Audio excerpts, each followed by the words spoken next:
Buddy, my name is Matthew Logham, your Director of Outreach for the College Dental UCF, and today we're going to be having a BSU X Dems meeting, and I'm joined here today by Kyra Palmer. She can introduce herself. Hello guys, my name is Kyra Palmer. I'm the current Vice President for the Black Student Union at UCF. Awesome. And we're joined here by our very own Black Caucus Chair, Jalen Grant. Hi everybody, my name is Jalen. I'm the Black Caucus Chair.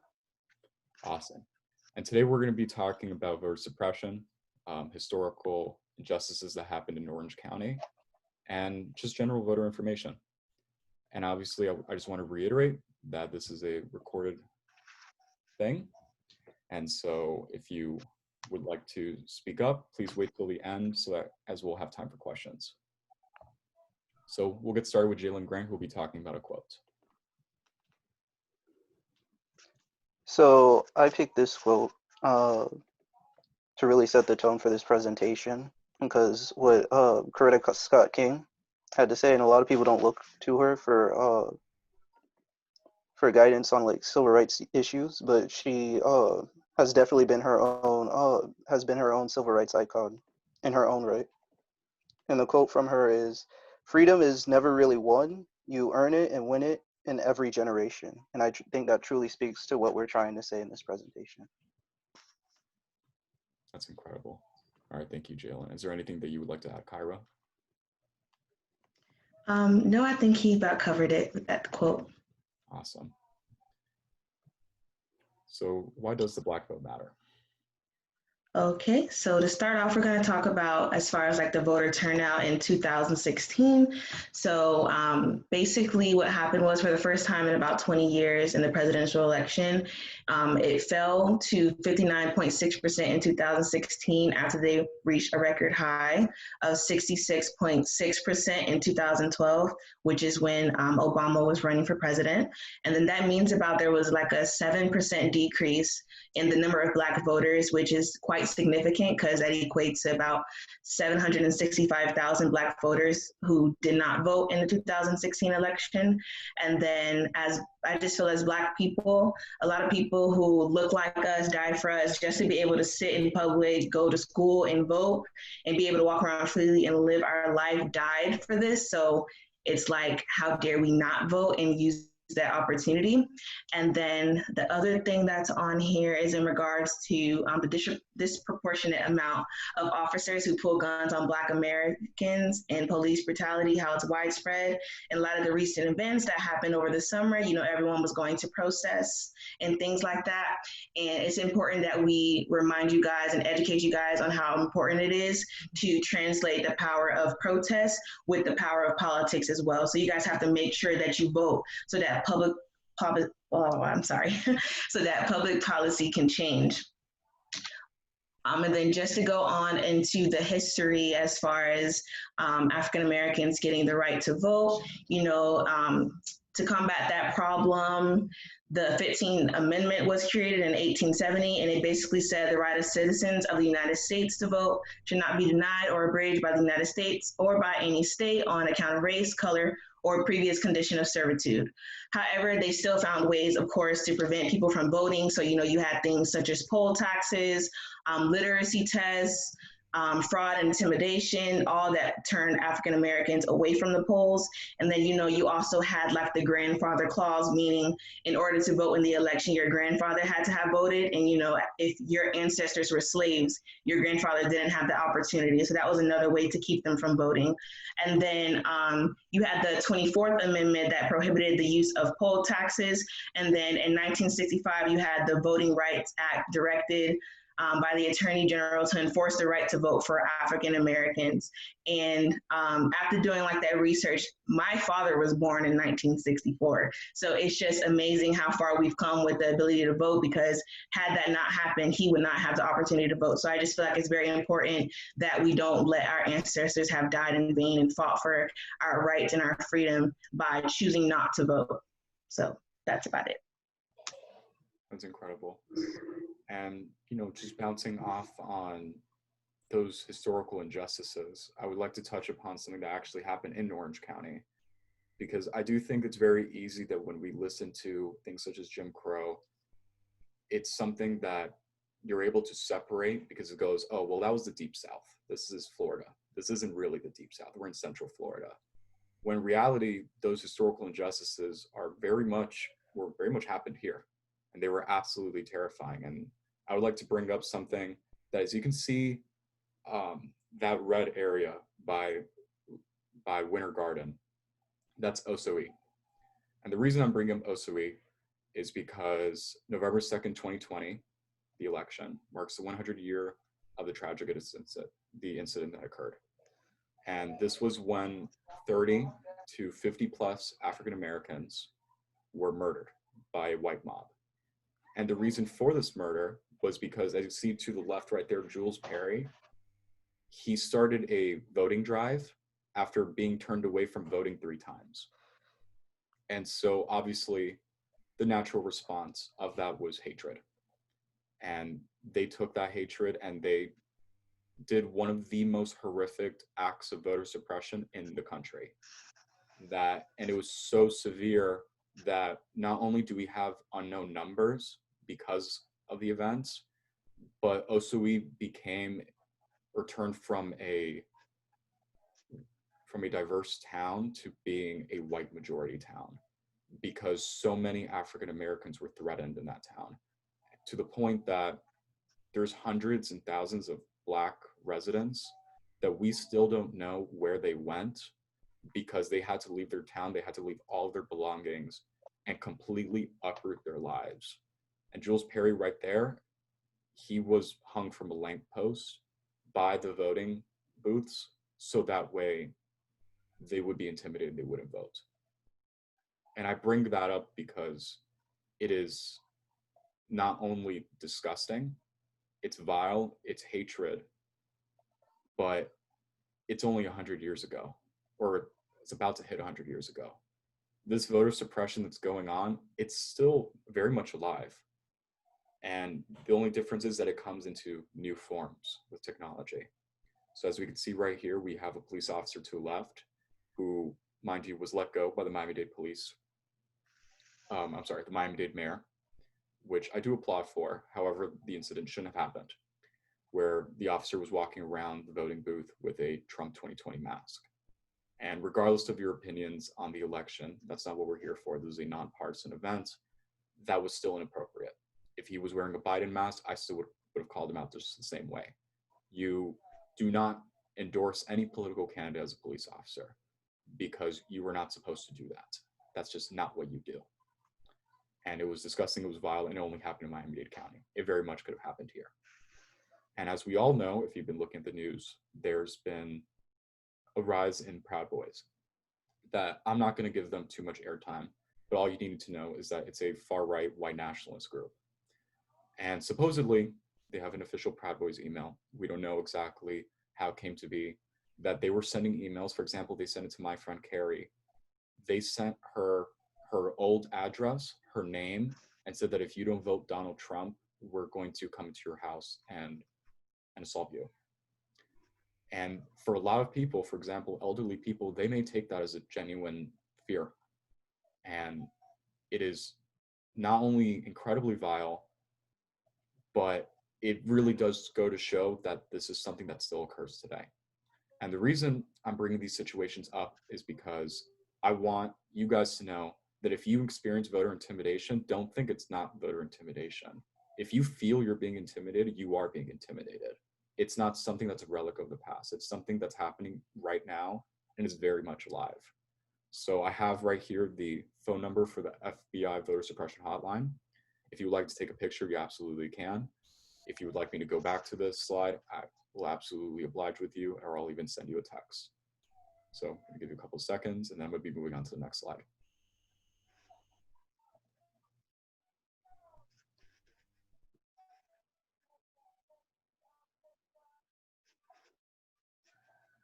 So Kyra Palmer and Jalen Grant can take it away for voting for those who can't.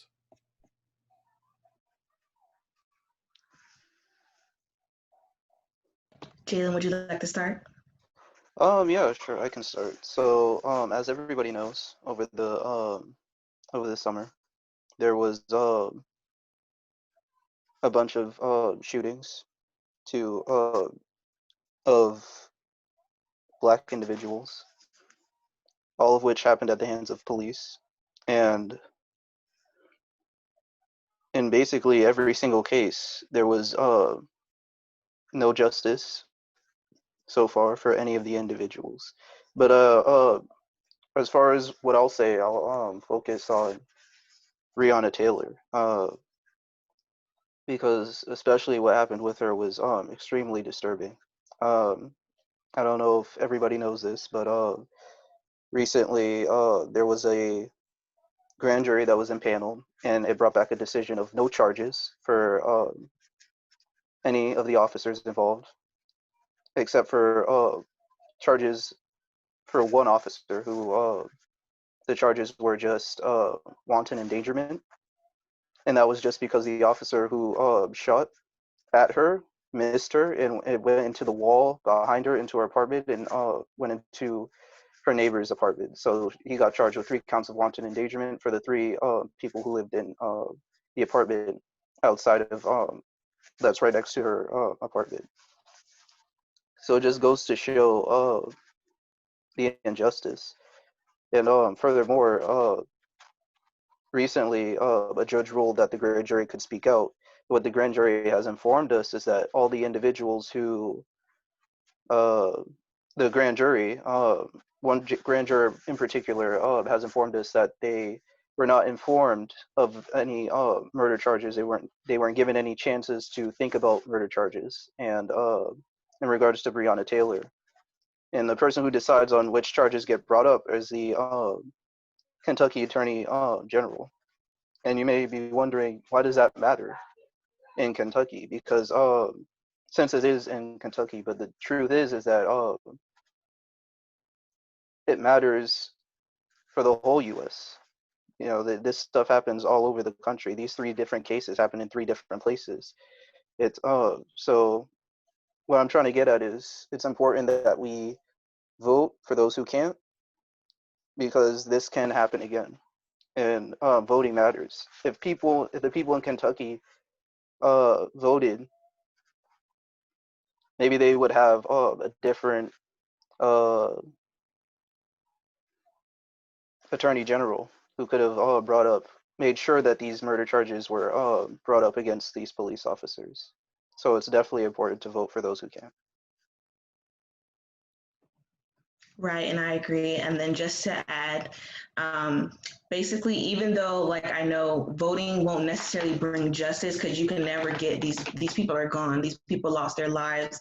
I don't think we can put a price on getting justice for them. Like nothing is ever going to satisfy us in regards to that. But helping with trying to because the system is what is the problem, and the only way to change the system is to take political action. So you guys need to exercise your right to vote. So like Jalen said, you're putting the right people in office, people that are going to represent you and make the decisions in your favor. You don't want the people who don't necessarily value you representing you. So it's just important that you exercise your right to vote, because like the slide says, you have to vote for those who can't, because they can no longer exercise their right to vote. And one of the most important things that the quote that I really took away when I was like, learning about the struggles of the Black Americans was from Malcolm X, that the Black woman is the most oppressed minority in America. And you can see that with Breonna Taylor, because what that showed was that at the end of the day, with the wanton endangerment, that the property of a white family next door matters more than the life of a Black woman. And that's exactly what that showed. And I think that was the one that, after watching that ruling live, I actually was sick to my stomach, And I think that's just something that we need to bring up. And obviously George Floyd, he was somebody who repented as much as he could, and he still wasn't afforded a life. And Ahmaud was painted through the media as a criminal, all that. All he did was something that, frankly, regardless of if he was trespassing, I don't think that's justification for murder and a judge, jury, executioner from an ex-cop. So I think that's something that we all need to remember. So we're going to be talking about how to be an informed voter. Obviously, we left off on an intense note, but it's important that we need to realize that this is our opportunity to bring justice, as much justice as we possibly can, by changing our electoral landscape, by changing it for however you perceive it to be better. And so, in order to help you guys become an informed voter, you need to realize, or at least understand, how the ballots are working. What I mean by that is the reality is that when you walk in and you're reading the amendments, for example, because it's very easy, I don't think a lot of people need to know. You can find how to vote if you're a Democrat or Republican by just going to Orange County Democrats, Orange County Republicans, and they'll have a voter list. And that's not something that I think a lot of people need assistance with. However, the one I wanted to bring up more specifically were the amendments. And I would argue that the amendments, when I personally voted, they were, I don't want to say that they were lying, but a lot of them were very misleading on the information that they had. And so I think it's very important that, let's just say, like, if you don't have data, or if you want to just like be prepared for when you're voting, that you just know what you're voting for. Go to Ballotpedia.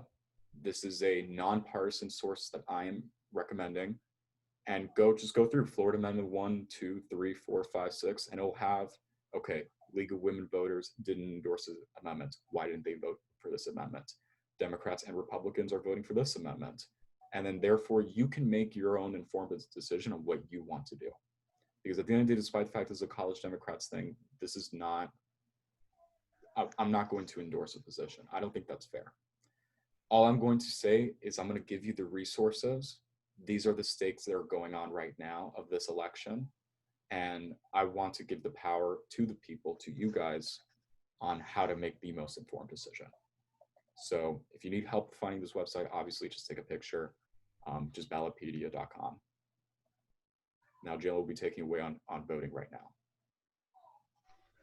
Yeah, so if you didn't know, early voting is currently going on across all of the state of Florida, but specifically in Orange County. I've listed off a few locations that that everybody can go to. First, I'm going to start off with the Live Oak Center. It's definitely important that we vote in this location, because we will lose this location if we don't vote there. And that's going to be really bad, because there's a lot of people who go to university, especially like freshmen and stuff like that, who cannot do not have the luxury that they brought their cars with them, so they are not allowed to go to all the other polling stations that I'm going to be discussing. So it's definitely important that we vote at the Live Oak Center, because if we don't, we will probably lose the location, and that will definitely be bad. So other locations are the Alafaya Library and the Chickasaw Library, the Fairview Shores Library, and then there's definitely other locations.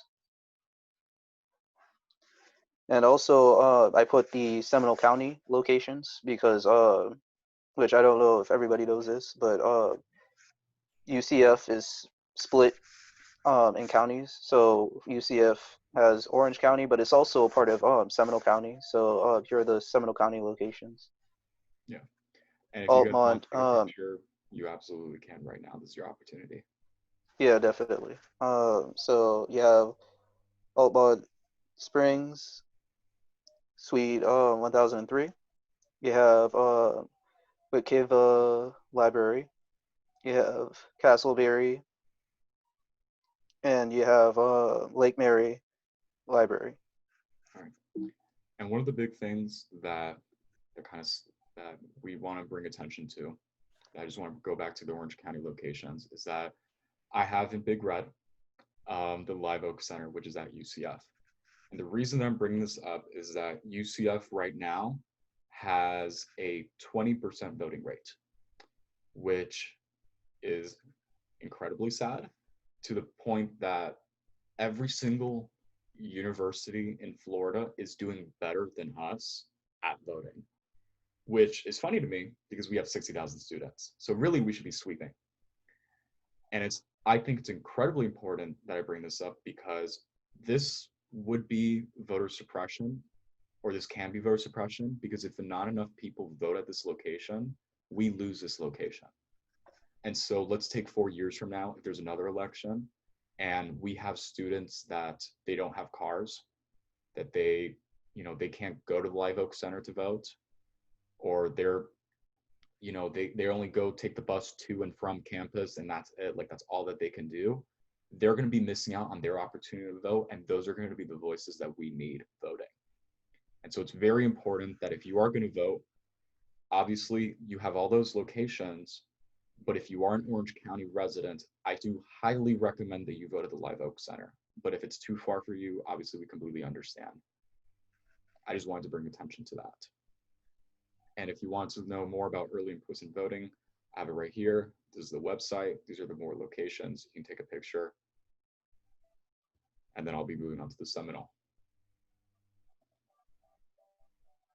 Take a picture, do whatever you need to do. All right. And obviously, please wear a mask. We have right here something to kind of lighten the mood a little bit. And also, one of the big things that we do have to remind you guys is that please do bring in your ID. While you don't necessarily need your Florida ID to vote, which is why I didn't decide to make an emphasis on it, we do highly recommend that you bring your ID to kind of expedite the process for you guys. All right, and Jalen's gonna be taking it away. So yeah, as you know, especially because of COVID, a lot of people are voting by mail, and what we want to definitely emphasize for this whole entire presentation is that we need everybody to vote. Everybody. This isn't something that we can just put off, but especially since we're only a week, literally a week from today, until the election, it's important that if you are deciding to do a vote by mail ballot, that you drop it off. You can't take chances with what do you call it, the mail, to just mail it in. So even though it's a vote by mail ballot, you can drop it off. So ballots must be received by the supervisor of elections by 7 p.m.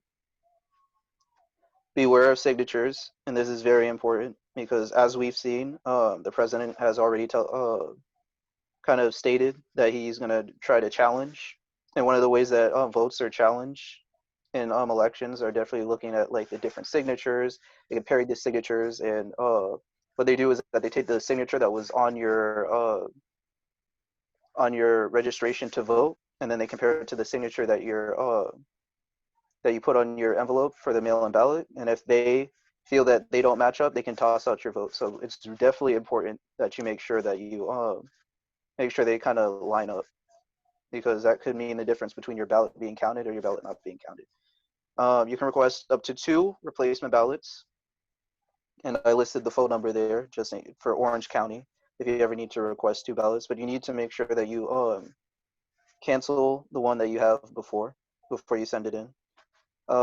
If by any chances there is a problem with your signatures, you do have the options to send it in and get it fixed by sending in an affidavit 2 days before the election by 5 p.m.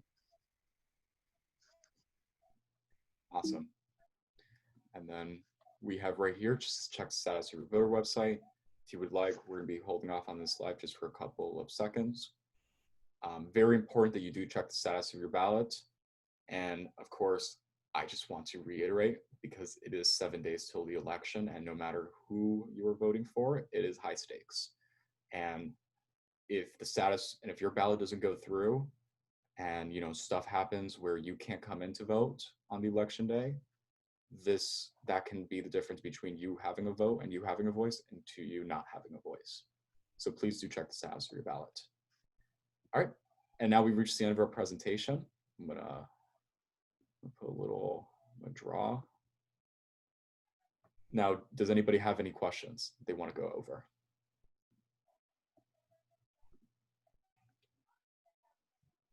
I don't really have a question, but I have a comment.